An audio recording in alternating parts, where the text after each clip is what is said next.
I'm sure a lot of you out there have known a certain little Christian tune that is the title of the movie I'm about to talk about. But I bet you don't know about the story of it, even if you've not seen this film. Well, then you're about to see the true story of the frontman of the Christian band MercyMe, Bart Millard, and his life before he and his band MercyMe gave us this great song. And what better way to celebrate the release of the new sequel to this tomorrow in theaters? Prepare yourselves. Here's my review of I Can Only Imagine. Big Days Entertainment Rankings and Reviews.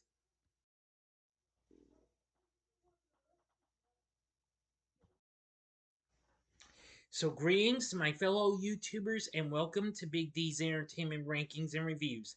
I'm the Big D, and this time around I bring to you a review of the 2018 Christian biographical drama flick I Can Only Imagine, released by Lionsgate, directed by the Irwin brothers, written by Alex Kramer, John Irwin, and Brent McCorkle. Based on the story behind the song of the same name by the band MercyMe, which became the best-selling Christian single of all time. The film stars J. Michael Finley as Bart Millard, the lead singer of the band, who wrote the song about his relationship with his father. The film also includes Madeline Carroll, Trace Adkins, Priscilla Shirer, excuse me if I mispronounced that, and Cloris Leachman, one of her final films.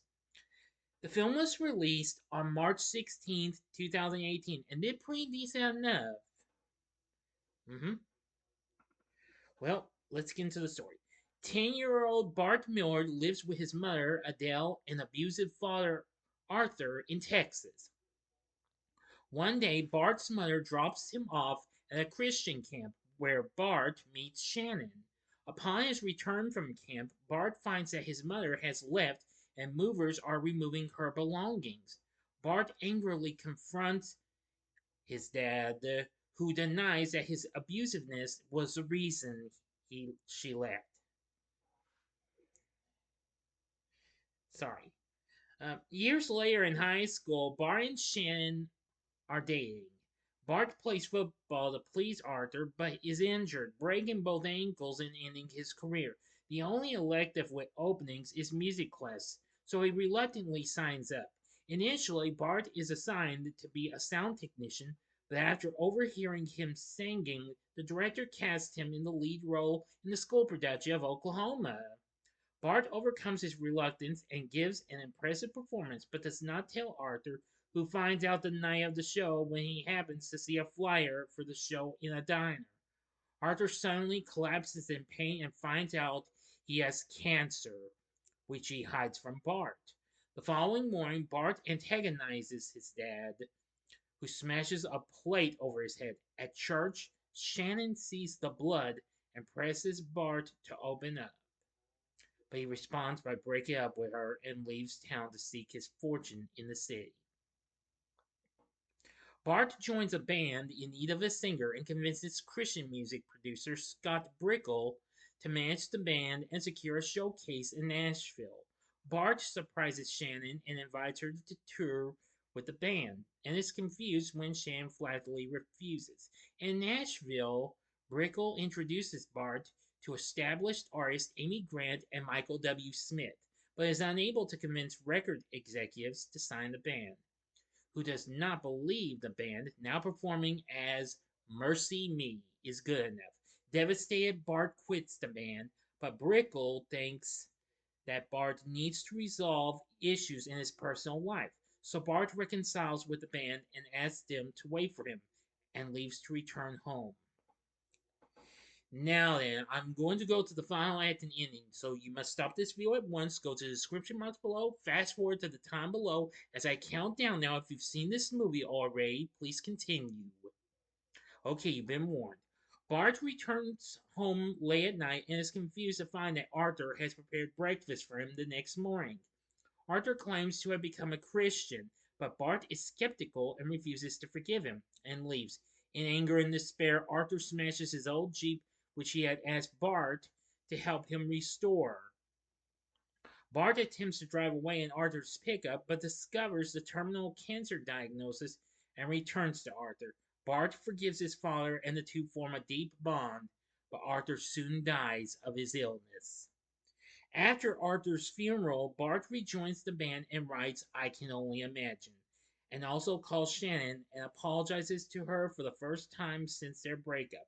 Brickell sends the demo tape to several artists, including Grant, who, deeply moved by the song, asks to record it herself as her next single, and Bart, who just wants the song to be heard, accepts.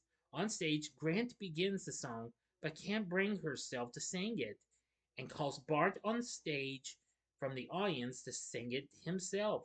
Bart's performance earns an enthusiastic ovation, and he reunites with Shannon, who was also in attendance.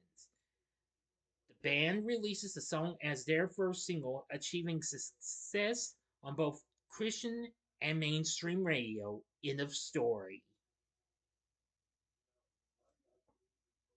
So, what did I think of I Can Only Imagine? Now, I've seen this a few times since I did go see this in the theater, and I must admit, this is an amazing film, a very good one.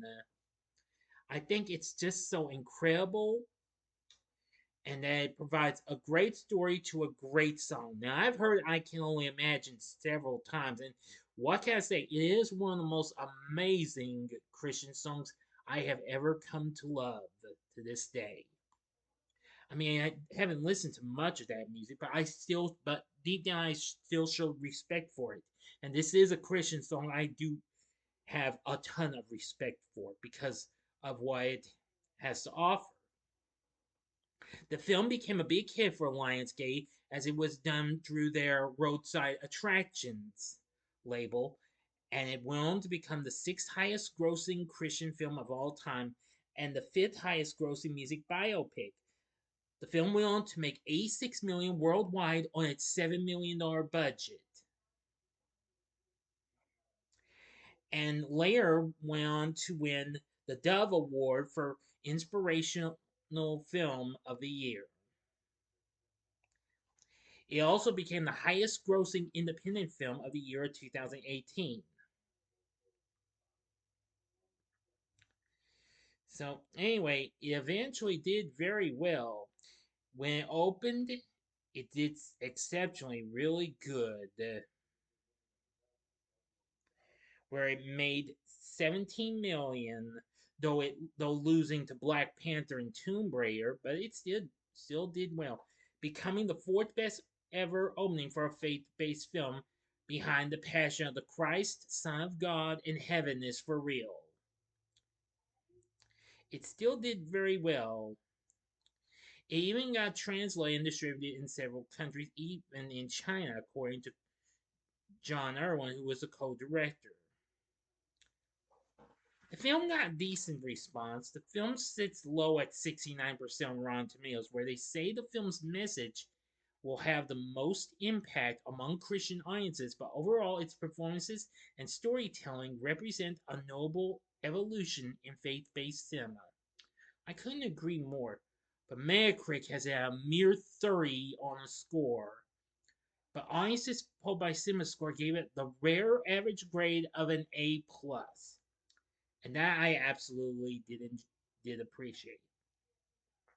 James Ward for the Arizona Republic gave this 4 out of 5 stars and wrote, too often faith-based films say anything with Kirk Cameron or the terrible God's Not Dead series, which I haven't seen yet.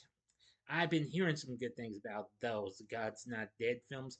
They tend to preach to the choir or hector their audience. The Irwin's films, I Can Only Imagine, definitely among them. They are more inclusive, charitable, of spirit, and hopeful, all qualities that are always appreciated, be they rooted in Christian faith or otherwise. David Ehrlich of IndieWire gave the film a MercyMe, saying, there's a reason why all these movies are so amateurish amateurishly made, excuse me.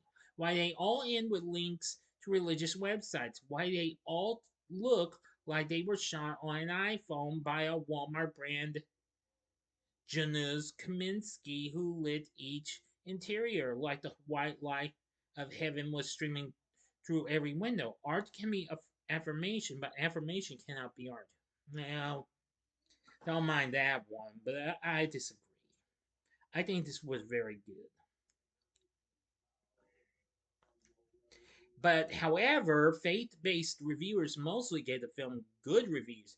Megan Bassam of World Magazine called Dennis Quaid the real workhorse and added that he bears the heavy load of convincingly giving us both a monster and a repentant dad longing to connect with his son.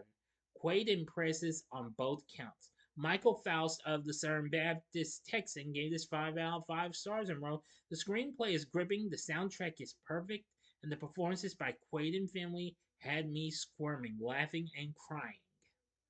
Well, I'm going to say this is definitely an amazing film.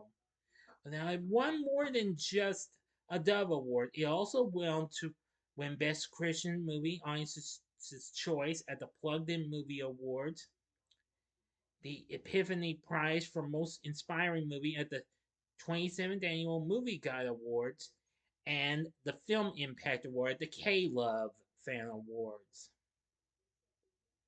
So eventually, this was pretty big.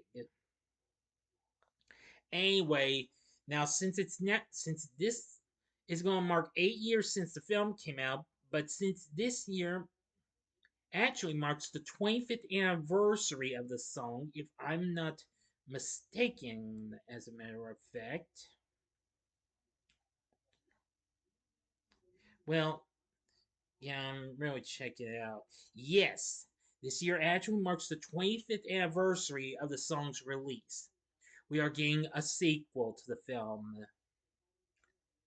which will have most of the cast back in there.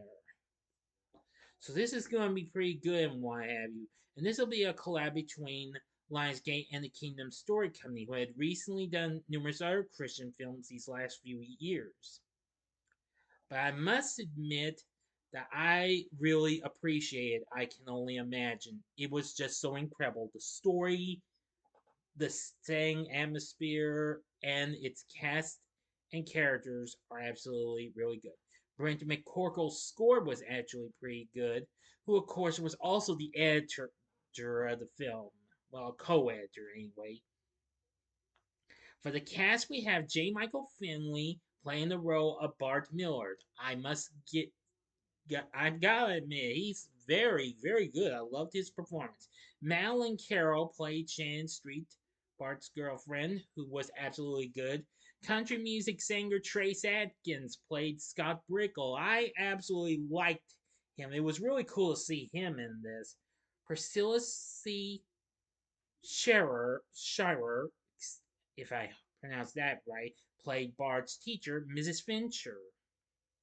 Cloris Leachman, in one of her final film performances, yeah, she passed away 3 years after this, played Mima Leona Millard, Bart's paternal grandmother. Was really good. But I also did enjoy Dennis Quaid's performance as Arthur Millard, Bart's abusive father. Boy, yeah, really something.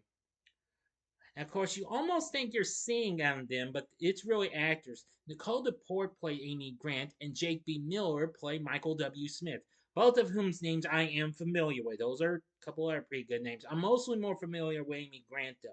There is actually a little bit of a special appearance by the real Bart Millard as a radio host, and a cameo by radio's own Delilah. Yes, I'm sure you know who Delilah is if you've listened to her show on the radio. So, with everything said, I Can Only Imagine is a very touching story. I do love it. It's really good and it's amazing. So, would I recommend I Can Only Imagine? I would say yes. Go for it. This is a good film. See it and you won't be disappointed. I think you need to. This is a Christian film you need to see, and that's no lie. Okay, enough said. So what did you think of I Can Only Imagine? Let me know in the comment section below. If you like this video, click the like button, subscribe, click the bell for notifications, and be a part of the Big D Nation. Continue to help support my channel, and you know the rest. Join me next time when I bring to you a review of another musical biopic, and that'll be Whitney Houston, I Want to Dance with Somebody. Yes, that's a film I'm long overdue to give a review of. So if you like this channel and these other faith-based films, in the upper left-hand and right-hand corners, here's my spoiler-free reviews of two recent films from Lionsgate that were Christian films. In the upper left-hand corner is my review of Ordinary Angels, which was pretty good with Hilary Swank. Or go to the upper right-hand corner and see my spoiler-free review of Unsung Hero, which is another Christian music biopic that I know you will love. Or go to the bottom left-hand corner and see my spoiler-free review of a true story, faith-inspired film from last year, except it was done by Sony's Affirm Films label, and of course, uh, that would be Soul on Fire. And the bottom right hand corner is the button you can click to subscribe. If you like rankings and reviews on movies, TV, music, video games, etc., then I'm your guy. Thank you for watching. Until next time, I'm the Big D saying, see ya.